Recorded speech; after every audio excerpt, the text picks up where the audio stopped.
오늘 본문의 말씀을 통해서 소원을 두고 행하시는 하나님이라는 제목으로 여러분과 함께 말씀을 나누기를 원합니다. 우리가 지난주에 우리는 예수님 안에서 생각하는 것에 대해서 함께 나누었습니다.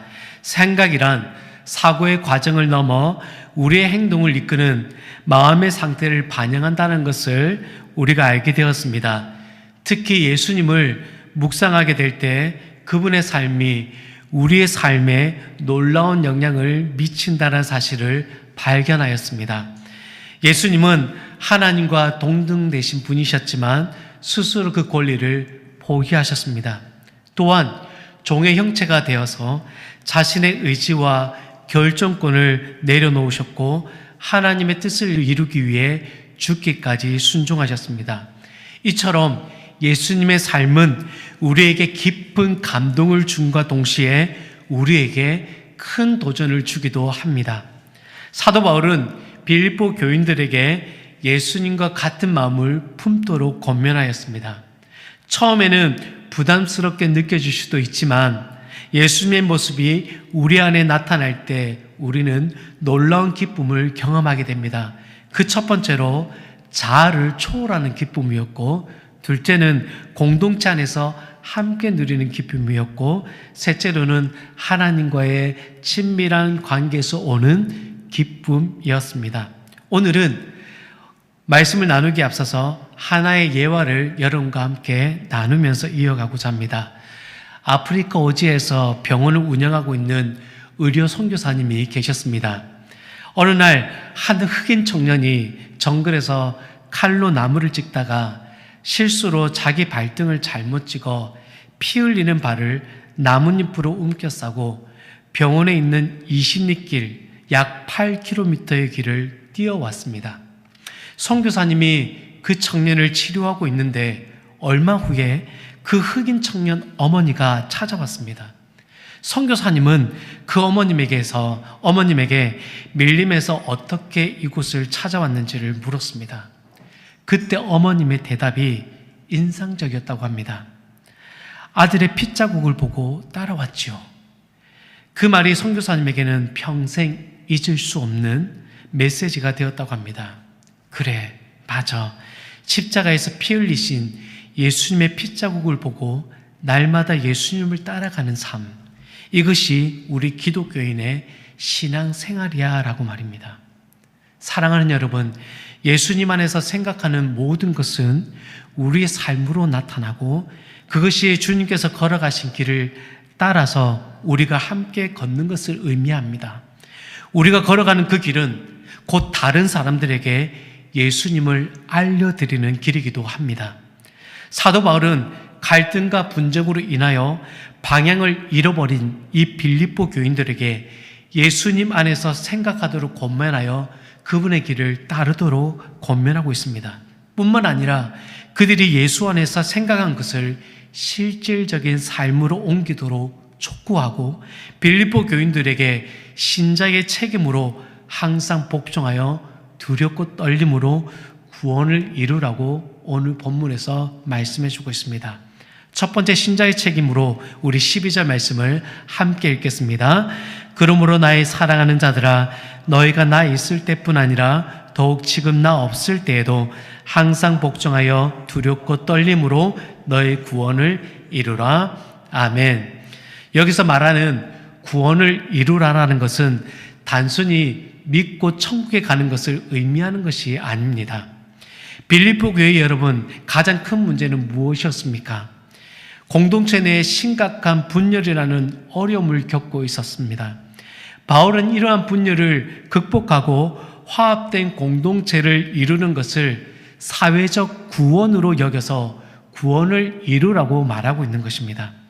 바울은 이들이 구원을 이루어 하나님의 나라를 경험하고 건강한 공동체를 세워나가도록 계속해서 격려하고 있는 것입니다.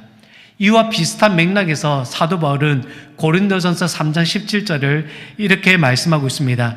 누구든지 하나님의 성전을 더럽히면 하나님이 그 사람을 멸하시리라. 하나님의 성전은 거룩하니 너희도 그러하니라. 다양한 문화적 배경을 지닌 신자들이 모여있던 이 고린도 교회에서도 내부 갈등이 끊이지 않았습니다. 바울은 이러한 문제를 해결하기 위해 고린도 교인들에게 하나님의 성전이라는 정체성을 강조하였습니다. 하나님의 성전으로서 거룩한 삶을 살아가게 될 때 교회 안의 분쟁과 갈등이 해결되고 하나 될 수 있다라고 가르친 것입니다. 오늘날 교회도 마찬가지입니다. 가정도 마찬가지입니다. 교회가 크든 작든 또한 가정 안에서도 다양한 문제들을 우리는 겪습니다. 교회는 모두가 건강한 공동체를 이루고 싶고 가정 또한 건강한 가정을 이루고 싶어 합니다. 그런데 현실은 그러지 못한 경우들이 많습니다. 해결되지 않은 문제들은 우리 삶에 늘 고통을 안겨다 주고 때로는 우리 신앙생활에까지 위협을 주기도 합니다. 바울은 이러한 문제를 해결하기 위해 단순히 해결책만을 제시하는 것이 아니라 그 문제를 해결하기 위한 우리의 자세와 태도에 대해서도 구체적으로 말씀해 주고 있습니다. 여러분, 항상 복종하여 두렵고 떨림으로 구원을 이루라. 이는 교인들에게 요구되는 높은 수준의 신앙적 책임감을 강조합니다. 동시에 이 말씀을 대하는 우리들은 부담스럽게 느껴질 수 있는 표현입니다. 특히 항상 복종하여 두렵고 떨림으로 구원을 이루라는 이 표현들은 강한 어감을 가지고 있어서 마치 끊임없이 긴장해야 되고 두려워해야 하는 압박감을 주는 듯합니다. 하지만 두렵고 떨림이라는 이 표현을 좀 더 깊이 살펴보면 단순히 공포심이나 위축된 상태를 의미하는 것이 아니라 하나님을 향한 경외심과 존경심을 나타내는 표현임을 알 수 있습니다. 예를 들어 물론 비유로 충분하게 이해는 될 수 없겠지만 마치 웅장한 자연 앞에서 느끼는 경외감, 그리고 사랑하는 사람 앞에서 느끼는 떨림과 비슷한 감정으로 표현할 수 있습니다. 구약 성경에서 하나님의 임재 앞에선 백성들이 두려워 떨었던 것처럼 우리도 거룩하신 하나님 앞에 설 때 경외심을 느끼게 됩니다. 이러한 경외심은 우리를 겸손하게 만들고 하나님의 말씀에 더욱 귀 기울이도록 만듭니다. 그렇다면 바울이 빌립보 교인들에게 두렵고 떨림으로 구원을 이루라고 한 이유는 무엇일까요? 두려움을 뜻하는 포보스와 떨림을 뜻하는 트로모스는 하나님을 향한 신자들의 마음의 상태를 말해줍니다.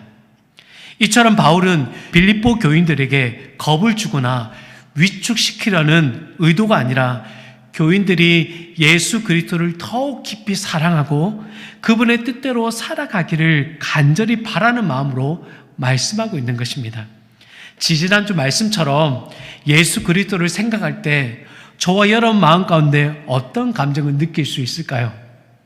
두려움보다는 오히려 감사와 기쁨, 그리고 소망을 느끼게 하고 예수님의 사랑과 은혜에 감동을 이루게 되어 우리의 삶을 변화시킬 뿐 아니라 그런 마음을 더욱더 일으키게 만든다는 것을 우리가 느낄 수 있습니다. 바울의 이러한 권면은 빌립보 교인들이 예수 그리스도를 향한 열정을 잃지 않고 더욱 적극적으로 신앙생활에 참여하도록 이끌어내고 있는 것입니다. 마치 이스라엘 백성들이 가나안 땅을 점령하고 새로운 삶을 시작할 때 여호수아가 그들에게 하나님을 향한 신앙을 강조했던 것처럼 말입니다. 여호수아 24장 22절에서 24절 말씀을 서로 교도가 읽도록 하겠습니다. 제가 먼저 읽겠습니다. 여호수아가 백성에게 이르되 너희가 여호와를 택하고 그를 섬기리라 하였으니 스스로 증인이 되었느니라 하니 함께 읽겠습니다. 여호수아가 이르되 그러면 이제 너희 중에 있는 이방신들을 치워버리고 너희 마음을 이스라엘의 하나님 여호와께로 향하라 하니 백성이 여호수아에게 말하되 우리 하나님 여호와를 우리가 섬기고 그의 목소리를 우리가 청종하리다 하는지라. 아멘. 사랑하는 여러분, 가나안 땅을 정복한 후에 마지막 여호수아의 설교를 들으며 이스라엘 백성들이 느꼈을 감격과 결단을 여러분 상상해 본 적이 있으십니까? 하나님께서 주신 땅을 차지하고 그분 앞에 서서 온전히 순종하겠다라고 다짐하는 그들의 모습은 우리에게 큰 감동을 가져다 줍니다. 백성들이 수동적인 순종이 아니라 하나님께 대한 깊은 신뢰와 사랑을 바탕으로 한 자발적인 결단이었습니다. 바울 사도 역시 빌립보 교인들에게 이와 같은 결단을 촉구하고 있는 것입니다. 바울은 감옥에 갇혀 있으면서도 빌립보 교회의 성장을 위해 기도하였고 그들에게 예수 그리스도 안에서 굳건히 서 있기를 당부하며 그들로 자발적 결단을 이루도록 하고 있는 것입니다. 그럼에도 여전히 마음속 가운데 부담이 남아있는 듯합니다. 내가 과연 잘할 수 있을까? 이전에 나를 잘 알고 있지 않나? 마음에 다짐을 두지만 수시로 내 마음이 변하여서 늘 실패했던 내 모습을 항상 떠올리는 것입니다. 사랑하는 여러분, 사단은 이렇게 우리의 연약한 마음을 두들기며 아무것도 할 수 없는 무기력한 존재로 만들려 합니다. 하지만 하나님은 사탄과 달리 우리의 구원을 이루기 위하여 우리 마음에 소원을 두시고 그것을 행할 수 있는 힘과 용기를 북돋아 주십니다. 믿으십니까? 아멘. 13절 말씀을 함께 읽겠습니다. 너희 안에서 행하시는 이는 하나님이시니 자기의 기쁘신 뜻을 위하여 너희에게 소원을 두고 행하게 하시나니. 아멘. 사랑하는 여러분, 하나님의 일하시는 방식이 다르다는 것을 여러분 충분히 느꼈을 것입니다. 말씀만 들어도 여러분 행복해지지 않습니까? 그래, 사탄은 하나님의 기쁘신 뜻이 우리 가운데 이루어지지 않도록 늘 우리의 연약함을 공격하지. 그런데 하나님은 우리의 연약함을 어루만지시며 자신의 기쁘신 뜻을 우리 마음 가운데 두고 우리로 행하도록 하시는 분이시지. 하나님 감사합니다. 이제 내가 한번 도전해 보겠습니다라고 여러분 도전의식이 생겨나지 않겠습니까? 하지만 이렇게 흥분되고 기쁜 마음으로 살아가려고 하는데 시간이 지나도 하나님의 기쁘신 뜻이 무엇인지 모르거나 마음에 기쁘신 소원을 두셨다라고 하는데 왜 나에게 그런 소원이 생기지 않는 것일까라는 의구심이 들면서 괜한 흥분을 들떴다며 혼자 대뇌이며 포기할 때가 있습니다. 여러분, 왜 우리에게 이런 일들이 발생할까요? 우리는 하나님의 사랑과 은혜를 믿지만 동시에 나의 연약함과 부족함을 너무 잘 알고 있기 때문입니다. 하나님의 뜻대로 살고 싶은데 현실의 어려움과 유혹 앞에서 쉽게 무너지곤 합니다. 그 예로 7교회를 향한 성령의 메시지를 기록한 요한계시를 통해 알 수 있습니다. 사도 요한은 성령께서 7교회를 향하여 전하는 말씀을 꿈에서 보게 됩니다. 그 중에서 버가모 교회와 서마나 교회를 향한 하나님의 말씀이 저에게 크게 와닿았습니다. 버가모 교회는 발람과 니골라당의 교훈에 따라서 순수한 신앙을 저버렸다라고 성령께서 말씀하셨습니다. 발람과 니골라당의 교훈은 음행과 우상 숭배를 의미하는데 이는 익숙해진 신앙생활 속에서 조금 더 자극적이고 쾌락적인 것에 쉽게 흔들려 순수한 신앙을 잃어버린 것입니다. 서마나 교회는 어떠합니까? 살았다는 이름을 가졌으나 실제로는 죽은 자라고 말씀을 들었습니다. 겉으로는 신앙인처럼 보이지만 외적인 종교 활동은 열심히 하기도 합니다. 하지만 내면은 변화되지 않은 채 겉모습만 그럴듯하게 꾸며진 회칠한 무덤의 모습이었습니다. 회칠한 무덤은 겉과 속이 다른 위선적인 신앙을 꼬집어 하는 말입니다. 외모는 깨끗하게 단장되어 있지만 내면은 썩은 시체가 악취를 풍기듯 안팎이 다른 이율배반적이고 가증스러운 신앙제세를 지적하는 표현이 바로 회칠한 무덤입니다. 그래서 당시의 유대인들은 고인을 추모하거나 무덤 눈에 잘 띄게 하여 사람들이 부주의하여 무덤에 접촉하지 않도록 1년에 한 차례씩 무덤에게 회를 칠한 것입니다. 사랑하는 여러분, 이 두 교회의 모습은 현대 교회의 모습과도 닮아 있습니다. 하나님의 거룩한 뜻을 추구하기보다는 개인의 이익이나 편의를 위한 활동에 치중하는 경우가 많고, 교회 안에서도 사람의 가르침이나 세상의 가치관이 더 중요하게 여겨지면서 순수한 신앙이 퇴색되어지고 하나님의 기쁘신 뜻이 우리 마음 가운데서 쉽게 잊혀져진 것입니다. 우리는 이러한 교회들의 모습을 통해 우리 자신을 돌아봐야 한다는 것을 깨닫지만 이내 곧 이전 생활들로 돌아가곤 합니다. 그래서 하나님께서는 그들이 이전 생활로 돌아가지 않도록 성령께서 말씀하여 주고 계십니다. 7개 교회들에게 성령께서 하나님의 기쁘신 뜻을 어떻게 이루어가려고 하시는지 확인해 보도록 하겠습니다. 여러분, 제가 에베소교회 권면을 읽으면 여러분들은 이기는 자에게 주시는 약속을 읽어주시면 감사하겠습니다. 첫째로 에베소교회는 회개하고 첫사랑을 회복하라고 말씀합니다.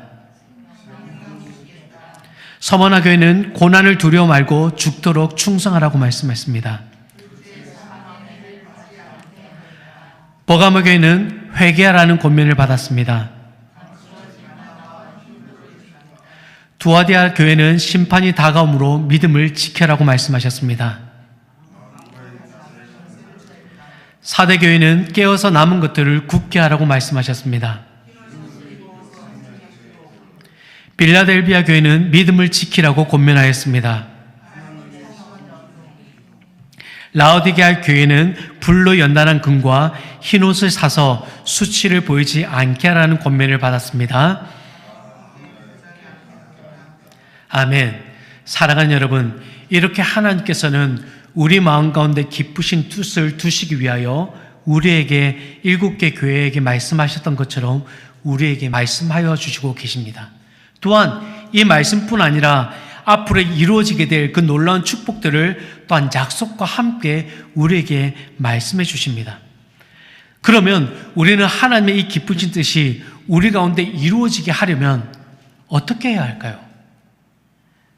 저는 그것을 하나님을 기뻐해야 된다라고 생각합니다. 시편 37편 4절 말씀 함께 읽겠습니다. 또 여호와를 기뻐하라. 그가 내 마음의 소원을 내게 이루어 주시리로다. 아멘. 사랑하는 여러분, 하나님을 기뻐하는 삶은 우리 마음의 소원을 이루는 것 이상의 의미를 지니고 있습니다. 하나님의 뜻과 우리 소원이 일치하는 과정에서 진정한 행복과 만족을 찾을 수 있기 때문입니다. 하나님을 기뻐하는 삶이 무엇인지 한 사람의 예화를 나누고자 합니다. 유전 질환인 해표지증으로 짤막한 왼쪽 발을 제외하고는 양쪽 팔과 오른쪽 다리가 없이 태어난 닉 부이치치입니다. 아마 여러분이 한 번쯤은 보았을 만한 인물일 겁니다. 유전 질환 이 해표지증은 무엇이냐면 팔다리에 뼈가 없거나 극단적으로 짧아서 손발이 몸통에 붙어있는 기형을 말합니다. 그래서 몸의 형태가 바다 표범과 비슷하다고 해서 붙여진 명칭입니다. 그는 선천적인 장애를 안고 태어나 깊은 절망에 빠진 경험이 있습니다.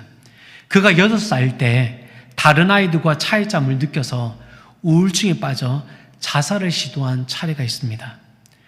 그러던 그가 하나님을 만난 것은 신비한 체험보다는 부모님의 사랑과 주변 사람들의 도움, 그리고 자신의 마음을 위로해 주시고 하나님을 가까이 하도록 인도해 주신 자연스러운 환경을 통해서 삶의 의미를 찾게 됩니다. 그리고 자신의 장애를 극복하면서 그는 이렇게 고백합니다. 팔다리가 없어도 문제가 없다라는 것이었습니다. 이후에 닉 부이치치가 하나님을 기뻐하는 삶은 장애를 겪고 있는 이들에게, 또는 인생 가운데 많은 실패와 좌절을 겪고 있는 이들에게, 두 팔 두 다리가 있는 여러분은 저보다 더 많은 일을 할 수 있고 나에게도 하나님의 소원을 두고 행하시는 것처럼 여러분들에게도 하나님께 소원을 두고 행하시기를 원하신다며 꿈과 희망을 전도하는 전도자가 되었습니다. 그가 강연을 통해서 남긴 명언 중에 제가 5가지를 한번 추려보았습니다. 첫째는 절대 포기하지 마세요. 제가 할 수 있으면 여러분들도 할 수 있습니다. 둘째, 우리는 모두 불완전합니다. 따라서 스스로를 서로를 용서할 줄 알아야 합니다. 셋째, 인생의 소중한 것들은 돈으로 살 수 없습니다. 넷째, 누구나 실패합니다. 그러나 그때마다 배우는 것이 중요합니다. 그러면 누구나 다시 일어설 수 있습니다. 마지막 다섯 번째로, 우리의 길은 서로 달라요. 남들과 비교해 우울해하지 말아요.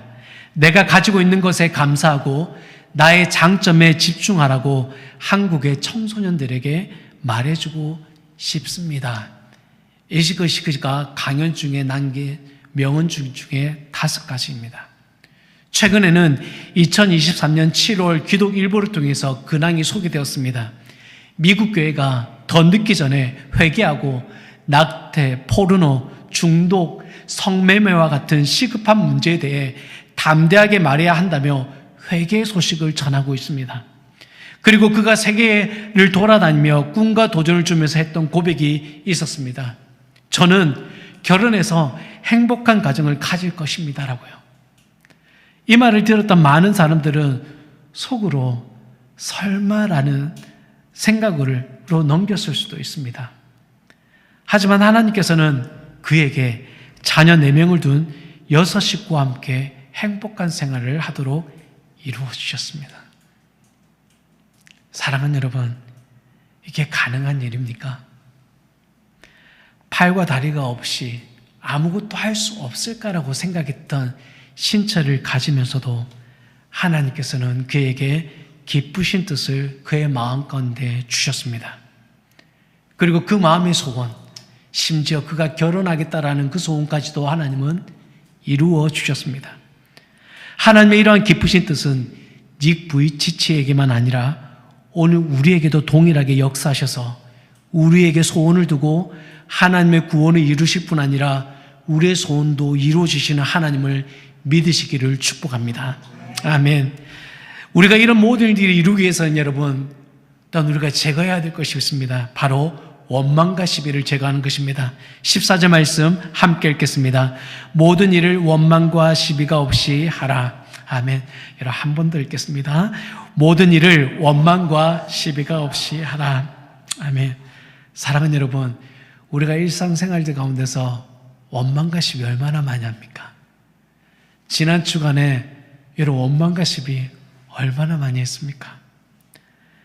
우리는 거룩한 감동을 얻고 능동적인 순종을 이루는 순환적 삶이 기쁨을 가져다 준다는 것은 우리 모두가 알고 있습니다. 우리가 배를 타고 대서양을 건너보지는 못했지만 좋은 일기 속에서 배가 순항할 때도 있지만 거센 바람으로 인해서 아주 높은 파고가 있는 바다를 지나야 할 때가 있습니다. 그때 우리는 원망과 시비라는 부정적 감정을 마주할 때가 있습니다. 본문에서 말하는 이 공기스모스라는 원망과 디아로 기스모스라는 이 시비라는 신앙생활을 기쁘게 하는 순환 가운데서 흔히 겪을 수 있는 이 장애물은 도대체 우리 가운데 어떻게 제거할 수 있겠냐는 거겠죠. 우리가 이 원망 공기스모스는 불평, 불만, 속삭임을 뜻하는 단어입니다. 특정한 상황, 또한 사람에 대한 불만이나 불평을 품고 있는 감정의 상태를 말합니다. 주로 자신의 기대나 희망이 이루어지지 않았을 때 발생하죠. 원망의 부정적인 감정은 하나로 끝나지 않고 실망감으로, 또한 분노로, 또한 불안이라는 부정적인 감정을 불러일으킵니다. 또한 다른 것과 비교하면서 불공평하다라는 불만족스러운 느낌을 내세웁니다. 이러한 원망은 사소한 것에서도 나타납니다. 약속 시간을 제대로 지키지 않는다는 이유로, 또한 서로 섬기는 일에 대하여 비교하면서 저희는 힘들고 저희는 힘들지 않는 이유, 누구는 문제없이 살고 있는데 나는 왜 문제는 해결되지 않고 쌓여만 가느냐는 이유로 우리는 원망합니다. 그렇다여 여러분, 이 원망이 다 부정한 상황만 만드는 것은 아닙니다. 사도행전 6장 1절에 그때 제자가 더 많아졌는데 헬라파 유대인들이 자기들이 과부들이 매일의 구제에 빠짐으로 히브리파 사람을 원망하니, 제자들의 수가 날로 늘어가는 이 부흥의 시기에 히브리파 사람들과 헬라파 사람들의 분쟁이 나타났습니다. 헬라파 유대인들 중에도 과부들이 있었습니다. 그런데 그들의 구제 대상에서 제외가 된 것입니다. 차별을 둔 것은 아닙니다. 하지만 여러 바쁜 상황 속에서 행정에 실수가 있었던 것입니다. 그래서 사도들이 제자들을 불러서 행정을 전담할 수 있는 집사를 뽑자고 하여 이 문제들을 해결하려고 하였습니다. 그래서 그 가운데 집사가 뽑혀지게 되고 그 문제는 한순간에 해결되어지고 교회는 더욱더 견고하고 많은 무리들이 하나님의 말씀에 순종하는 데 이르게 되었습니다. 여러분, 원망은 해도 되지만 그 원망이 공동체의 균열이 가도록 만들어서는 안 되고 이 원망들이 잘 해결될 수 있는 지혜가 필요하다는 것입니다. 반대로 원망하게 됨으로 악순환을 만드는 경우도 있습니다. 이런 원망은 원천적으로 뿌리째 뽑는 것이 좋습니다. 왜냐하면 원망은 자신을 향한 무관심하다라는 생각에서부터 시작하여서 결국에는 불신으로 이어지기 때문입니다. 그래서 원망은 작은 불신에서 시작되지만 나중은 불신이라는 큰 죄로 커지게 되는 것입니다. 고린도전서 10장 10절 함께 읽겠습니다. 그들 가운데 어떤 사람들이 원망하다가 멸망시키는 자에게 멸망하였나니 너희는 그들과 같이 원망하지 말라. 아멘. 따라서 원망은 불신으로 이어지는 첫걸음이다라는 것을 꼭 기억하시길 바라고 뿌리째 뽑아지는 그런 삶을 살아가기를 축복합니다. 두 번째 시비 디아로기스모스는 생각, 의심, 논쟁을 뜻하는 단어입니다. 시비는 어떤 제안이나 문제에 대한 찬반으로 사유가 전개되는 논의이기 때문에 분쟁과 다툼을 늘 발생시킵니다. 디모데전서 2장 8절 말씀 보게 되면 그러므로 각처에서 남자들이 분노와 다툼이 없이 거룩한 손을 들어 기도하기를 원하노라. 기도하는 장소에서 남자들이 분노와 다툼 없이 기도하기를 바울이 권면하고 있습니다. 마치 당시에는 교회 공동체 내에 기도하는 자리에서조차 시기와 질투, 분쟁이 있었음을 보여주고 있는 것입니다. 안타깝게도 이러한 모습은 오늘날 우리의 교회 공동체에서도 흔히 볼 수 있습니다. 교회 안에 문제가 발생하게 되면 늘 모든 성도들이 한쪽 의견에만 동의한 것이 아닙니다. 서로 다른 관점을 가지고 각자가 옳다고 생각하는 말을 주장하기 때문에 심각한 갈등으로 이어지기도 합니다. 이러한 갈등 상황에서 우리는 종종 하나님께 잘못된 기도를 드리곤 합니다. 상대방의 잘못을 지적하고 하나님 저들을 회개시켜 달라고 기도하거나 상대방을 벌하고 심판해 달라는 요청까지 하기도 합니다. 심지어는 목회자를 향해 비난하고 저주하는 기도를 하기도 하고 목회자 또한 성도들에게 말씀을 빗대어 저주하는 일들까지도 발생하기도 합니다. 이처럼 원망과 시비는 우리의 마음을 어둡게 만들고 하나님의 뜻을 분별하기 어렵게 만듭니다. 우리는 두려움과 불안에 사로잡혀 또한 자발적인 순종보다 자신의 주장을 관철시키려고 하는 악한 상황이 또한 벌어지기도 합니다. 결과적으로 이러한 일들을 통하여 교회 공동체는 분열되고 하나님의 사랑은 식어지며 하나님의 그 기쁘신 뜻은 온데간데 없이 아주 암울한 분위기만 가득 채워지게 될 것입니다. 사랑하는 여러분, 우리 안에 있는 원망과 시비는 하나님께서 우리 안에 이루고자 하시는 선한 계획, 기쁘신 계획을 방해합니다. 우리는 이제 이런 악한 마음을 버리고 하나님의 뜻을 따라 살아가야 합니다. 그러기 위해서는 우리는 하나님을 기뻐해야 합니다.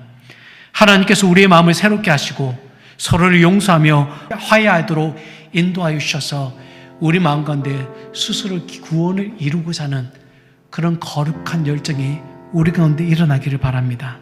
말씀을 맺겠습니다. 우리 안에 있는 모든 원망과 시비를 하나님 완전히 제거해 주시기를 우리가 기도하기를 원합니다. 그래서 하나님의 선하신 뜻이 우리의 삶 가운데 이루어지게 해달라고 우리가 함께 한 목소리로 기도하기를 원합니다. 그리하여 우리 모두가 한 마음, 한 공동체를 이루어 하나님을 기쁘시게 하는, 또 하나님의 그 뜻이 우리 공동체 안에 든든하게 세워져가는 그 거룩한 꿈이 우리 가운데 이루어지기를 주님의 이름으로 축원합니다.